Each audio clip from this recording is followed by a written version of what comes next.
So hello friends, आज हम आ गए फिर से आपके लिए एक नया प्रेजेंस लेकर के। और यहाँ पर हम बात करने वाले हैं दुनिया के दिग्गज ब्रोकरेज हाउसेस के बारे में। क्योंकि फ्रेंड्स उन्होंने जो 12 ऐसे स्टॉक सजेस्ट किए इंडियन मार्केट में, जो कि निकल कर के आ रहे टोटल 7 सेक्टर से। तो फ्रेंड्स यहाँ पर मैं निकल के आई हूँ आपको इकोनॉमिक टाइम्स की वेबसाइट पे, और यहाँ पर एक आर्टिकल पब्लिश हुआ, उसके बारे में बात करते हैं। सो फ्रेंड्स यहाँ पर बताया जा रहा है कि यहाँ पर जो है 12 stock that are BofA securities top buys from 7 sectors. यानी कि जो बोफा सिक्योरिटीज़ है उन्होंने 12 स्टॉक को जो कि आइडेंटिफाई किया है 7 सेक्टर से। और बताया जा रहा है कि आप इसमें से किसी को ओन करते हैं या फिर नहीं। तो फ्रेंड्स यहाँ पर बता दें सबसे पहले बोफा सिक्योरिटीज़ यानी कि बैंक ऑफ अमेरिका सिक्योरिटीज़, जो कि यहाँ पर एक तरीके से 1964 से यहाँ पर इंडिया में एक्टिवली यहाँ पर एक तरीके से फाइनेंशियल मार्केट में निकल करके आ रही है। तो उन्होंने जो इंडियन मार्केट से 12 स्टॉक को डिफरेंट टाइप ऑफ सेक्टर से पिक किया है, जिसमें जो यहाँ पर एक तरीके से वो अच्छा खासा यहाँ पर देखते हैं एक तरीके से स्ट्रॉन्ग ग्रोथ। तो चलिए फ्रेंड्स पूरा आर्टिकल क्या बताता है उसके बारे में अब बात करते हैं। सो फ्रेंड्स यहाँ पर बताया गया कि फॉरेन ब्रोकरेज हाउस से एक तरीके से बोफा सिक्योरिटीज़, जो कि यहाँ पर विच एज सजेस्टेड ईयर एंड 14,500 और निफ्टी 50, यानी कि निफ्टी 50 का जो यहाँ पर 14,500 का लेवल देखने को मिल सकता है ईयर एंड तक। तो यहाँ पर फर्दर बात करते हैं तो यहाँ पर एक तरीके से it would maintain defensive strategy skew, यानी कि एक तरीके से डिफेंसिव स्ट्रेटेजी का स्क्यू यहाँ पर एक तरीके से दिखाई दे रहा है। और वो यहाँ पर अपना जो ओवरवेट स्टैंड को यहाँ पर एक तरीके से रेज करे staples, health care and utilities पे। और ब्रोकरेज हाउस यहाँ पर करता है gone overweight on energy sector from the underweight on the sustaining higher energy price. तो यहाँ पर जो एनर्जी सेक्टर को ओवरवेट यहाँ पर देता हुआ दिखाई दे रहा है, क्योंकि यहाँ पर जो एक तरीके से हायर एनर्जी प्राइस की वजह से, क्योंकि पहले उसका रेटिंग यहाँ पर निकल कर के आ रहा था अंडरवेट। फ्रेंड्स यहाँ पर फर्दर बताया जा रहा है कि बोफा सिक्योरिटीज रिमेन ओवरवेट निकल कर के आ रहा है यहाँ पर डोमेस्टिक साइक्लिक्स जैसे कि इंडस्ट्रीज, फाइनेंशियल और ऑटोमोबाइल स्टॉक पे।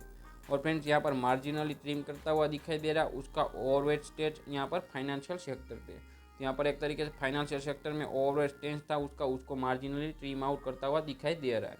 मार्जिनली ट्रिम आउट करना मतलब फ्रेंड्स उसको जो यहाँ पर रिड्यूस करता है यहाँ पर एक तरीके से ओवरवेट स्टेज को। फ्रेंड्स यहाँ पर फर्दर बताया जा रहा है कि क्या बातें निकल कर कह रहे उसके बारे में बात करते हैं। तो यहाँ पर बताया जा रहा है कि बैंक्स जनरली यहाँ पर करता है exhibit strong correction with the US bank index performance and hence could see some headwinds from the negative sentiments on the fears of US recession. तो यहाँ पर एक तरीके से नेगेटिव यहाँ पर एक तरीके से सेंटीमेंट दिखाई दे सकता है यूएस रिसेशन की वजह से। तो यहाँ पर इस बात को भी उन्होंने यहाँ पर बताया है। चलिए फ्रेंड्स मैं आपके साथ उस 12 स्टॉक के बारे में बात करता हूँ जिसमें जो यहाँ पर बोफा सिक्योरिटीज़ ने सिलेक्ट किया है यहाँ पर अपने यहाँ पर एक तरीके से रिपोर्ट में, जो कि इंडियन मार्केट में अपने आप में सभी दिग्गज है।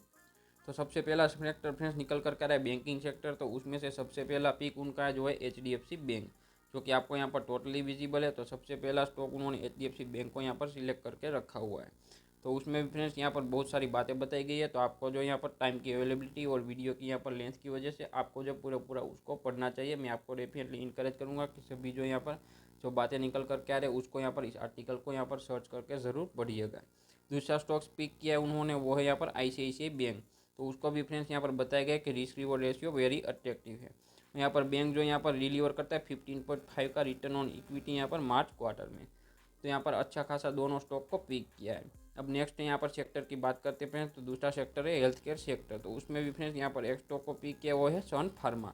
तो सबसे पहले सन फार्मा को यहाँ पर एक तरीके से उन्होंने पिक किया है। उसके बाद नेक्स्ट स्टॉक है फ्रेंड्स ग्लैंड फार्मा। तो उसको भी यहाँ पर उन्होंने पिक किया गया है। और तीसरा है बायोकॉन। तो यहाँ पर तीनों स्टॉक को अच्छे खासे यहाँ पर एक तरीके से मार्केट लीडर है उन्हीं को यहाँ पर एक तरीके से बोफा सिक्योरिटीज ने पिक किया है।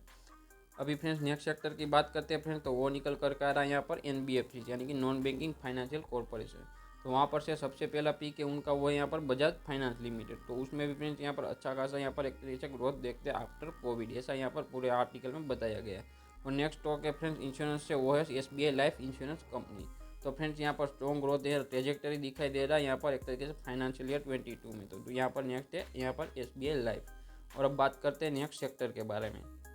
फ्रेंड्स यहाँ पर ऑटोमोबाइल इंडस्ट्री से यहाँ पर एक दो स्टॉक को पिक किया गया। उसमें सबसे पहला M&M यानी कि महिंद्रा एंड महिंद्रा। तो उन्होंने जो फ्रेंड्स यहाँ पर एक तरीके से महिंद्रा एंड महिंद्रा को यहाँ पर पिक किया गया। और नेक्स्ट है आइसर मोटर्स। तो उनको भी यहाँ पर एक तरीके से पिक किया गया है। तो यहाँ पर एक तरीके से उन दोनों को आपको डेफिनेटली रडार पे रखना चाहिए। IT सेक्टर की बात करते हैं फ्रेंड्स। तो यहाँ पर बहुत सारे दिग्गजों को छोड़ के एक बहुत अच्छी खासी कंपनी जानी मानी, तो उसको पिक किया गया है HCL टेक्नोलॉजीज लिमिटेड। क्योंकि फ्रेंड्स यहाँ पर एक तरीके से बताया जा रहा है कि इम्प्लाइड फाइनेंशियल ईयर 22 की रेवेन्यू गाइडलाइन है 13 to 15% सर्विस बिजनेस से। जो कि यहाँ पर एक तरीके से रिड्यूस करता है ग्रोथ डेल्टा और पीयर्स इन द कंपैरिजन। तो यहाँ पर उन्होंने इसी वजह से जो HCL टेक्नोलॉजीज को यहाँ पर एक तरीके से पिक किया हुआ है।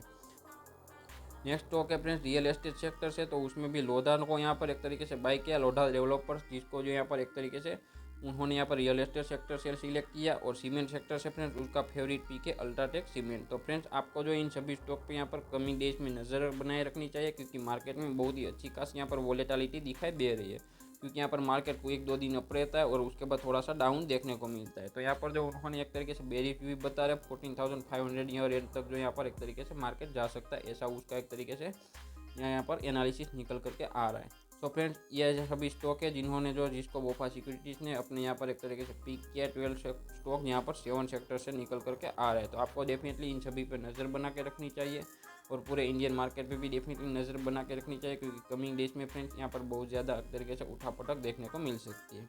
सो फ्रेंड्स ऐसे अमेजिंग वीडियोज़ के लिए शेयर, सब्सक्राइब और लाइक। मिलते हैं अगले वीडियो में।